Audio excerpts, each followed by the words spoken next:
అందరికీ నమస్తే. ఈరోజు మనం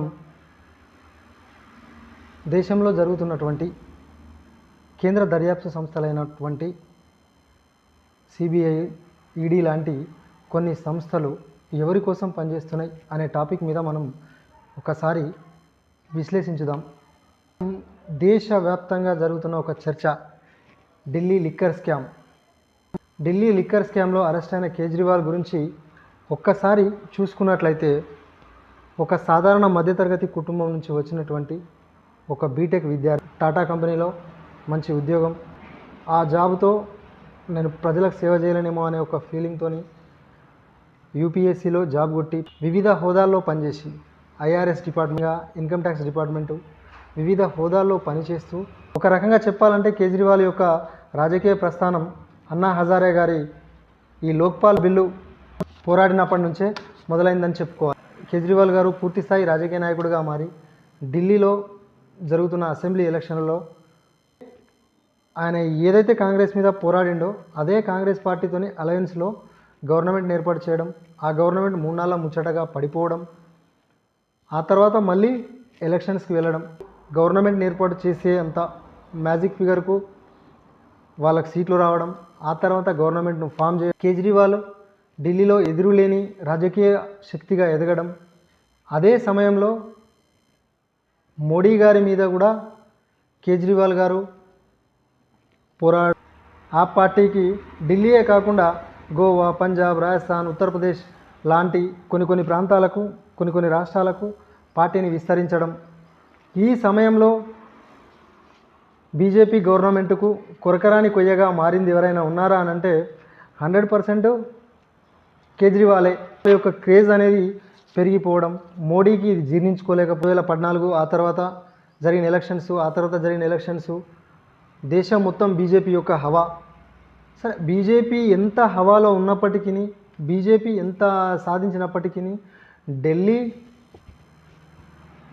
ఢిల్లీ స్థానాన్ని మాత్రం బీజేపీ కొట్టకపోవడం, మోడీకి జీర్ణించుకోలేని ఫీలింగ్ రావడం, అదే సమయంలో సేమ్ కేజ్రీవాల్ కూడా అంతే ధీటుగా ప్రజాసేవ చేయడం, home delivery of public services 50 రూపాయలకే పబ్లిక్ సర్వీస్ ఏదైతే ఉంటుందో, ఎగ్జాంపుల్గా మనం ఏదైనా సర్టిఫికేట్ తీసుకోవాలి అనుకుంటే 50 రూపాయలు గవర్నమెంట్కు మనం పే చేస్తే వాళ్ళే డైరెక్ట్ ఇంటికి వచ్చి ఆ సర్వీస్ చేసిపోవడం, ఇలాంటి ఒక వినూత్నమైన కార్యక్రమాలు తీసుకోవడం ఢిల్లీ ప్రజల యొక్క మనసుల్లో కేజ్రీవాల్ స్థానం పతనమైపోయింది.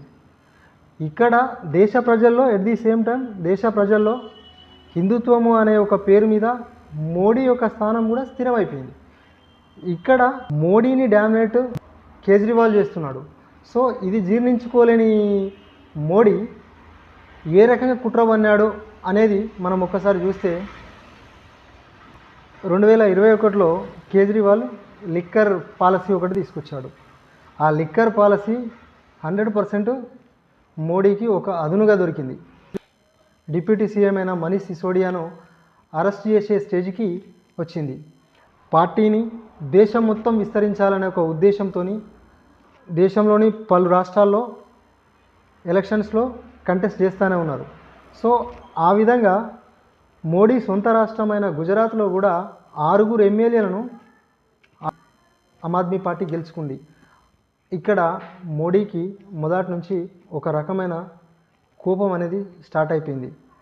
కేజ్రీవాల్ను ఏం చేసినా మనం ఆపాలి అనే ఒక ఫీలింగ్ 100% మోడీకి స్టార్ట్ అయిపోయింది. బీజేపీ మేము ఇలాగే సైలెంట్ ఉంటే మా యొక్క మనుగడ దెబ్బతింటుంది అనే ఒక భయంతో ఈ లిక్కర్ పాలసీని సిబిఐకి అప్పచెప్పడం, ఈడీకి అప్పచెప్పడం కావచ్చు, ఇప్పుడున్న ఎన్డీఏ కావచ్చు, కేంద్ర దర్యాప్తు సంస్థలను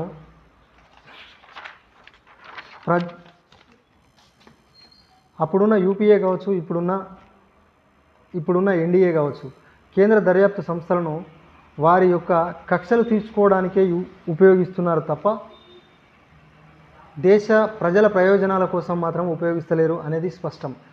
నేను యూపీఏ గవర్నమెంట్ ఎందుకు ప్రస్తావించాను అని అంటే, గతంలో యూపీఏ గవర్నమెంట్ జగన్మోహన్ రెడ్డి గారి మీద కక్ష గట్టి 16 నెలలు జైల్లో పెట్టారు.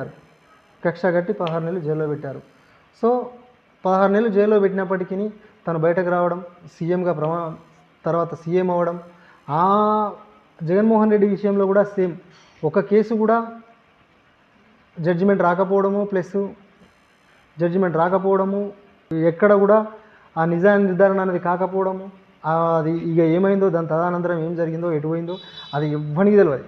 కానీ దేశంలోని అత్యున్నత స్థానం కలిగిన దర్యాప్తు సంస్థలు అయినటువంటి దేశ ప్రయోజనాల కోసం పనిచేయకుండా దేశంలోని ఒక నేత చెప్పిన విధంగా చేయడము అనేది ఎంతవరకు కరెక్ట్ అనేది దేశ ప్రజలు ఒక్కసారి ఆలోచించాలి. అలాగే ఇప్పుడున్న ఎన్డీఏ గవర్నమెంట్ అసలు కేజ్రీవాల్ చేసిన తప్పేంటి అని అంటే లిక్కర్ పాలసీ తీసుకురావడం. సరే, లిక్కర్ పాలసీ తీసుకొచ్చారు. లిక్కర్ పాలసీలో వీళ్ళు మనీ లాండరింగ్ చేశారు. ఎందుకనంటే పాలసీ చేసి ఆ పాలసీ ద్వారా టెండర్లు వాడడం కావచ్చు, ఇట్లాంటి కొన్ని యాక్టివిటీస్ ద్వారా మళ్ళీ సొంత లాభం కోసం కేజ్రీవాల్కు అమౌంట్ ఇవ్వాలి అనేది ఒక ఆరోపణను తీసుకొచ్చి గవర్నమెంట్లో ఉన్న కొందరు వ్యక్తులకు, ఆ పాలసీలో ఉన్న కొందరు వ్యక్తులకు సర్టెన్ అమౌంట్ అనేది ఇవ్వాలి అనేది ఒక క్వశ్చన్, ప్రధానమైన ఒక ఆరోపణ తీసుకొచ్చి ఆ ఆరోపణ మీద కేజ్రీవాల్ని అరెస్ట్ చేశారు. ఆ అరెస్ట్ చేసినాక 2024 మార్చ్ నెలలో కేజ్రీవాల్ని అరెస్ట్ చేయడం, జైల్లో పెట్టడం, ఆ తర్వాత జరిగిన ఎలక్షన్స్లో బీజేపీ రావడం, బీజేపీ ఫామ్ అవ్వడం, బీజేపీ ముఖ్యమంత్రి ఉండడం. సో ఇదంతా చకచక జరిగిపోయినాయి. కానీ ఇక్కడ దర్యాప్తు సంస్థలు ఏం చేస్తున్నాయి అని అంటే మోడీ ఏ రకంగా చెప్తే ఆ రకంగా అరెస్టులు చేస్తున్నాయి. అంతకుముందు యూపీఏ గవర్నమెంట్లో కూడా సేమ్ అదే పరిస్థితి. జగన్మోహన్ రెడ్డిని అరెస్ట్ చేయాలి అని అంటే అసలు అది నిజమా, అబద్ధమా, తప్ప ఒప్ప సంబంధం లేదు, అరెస్ట్ చేయాలి, జైల్లో పెట్టాలి.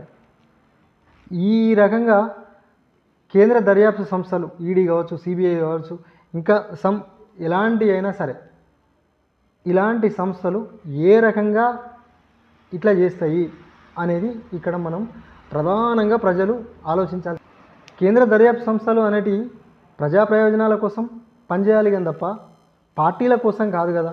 సో ఇక్కడ బీజేపీ మరియు ఆర్ఎస్ఎస్ నుండి వచ్చిన వ్యక్తే ప్రధాని నరేంద్ర మోడీ. ఆయన డిగ్రీ కూడా ఫేక్ డిగ్రీ. ఆయన ఎప్పుడో తాతల నాటి మనిషి అయితే ఆయనకు కంప్యూటర్ కాలంలో వచ్చిన డిగ్రీ సర్టిఫికేట్ ఉంటుంది. ఎంత విచిత్రం చూడండి. అదే మరి కేజ్రీవాల్ను చూసుకుంటే ఐఐటి ఖరగ్పూర్ నుంచి ఇంజనీరింగ్ పట్టా పొందిన వ్యక్తి. సో ఆయన సివిల్ సర్వీసెస్లో పనిచేసిండు, విభిన్న హోదాలలో పనిచేసిండు. మరి మోడీని చూసుకుంటే నేను ఛాయ్ అమ్మినా అంటాడు. అరే, ఛాయ్ అమ్మిన వ్యక్తి ప్రధానమంత్రి అయ్యిండు. ప్రజాస్వామ్య దేశంలో మోడీకి ఎంత హక్కు ఉందో అదేవిధంగా కేజ్రీవాల్కు అంతే హక్కు ఉంది.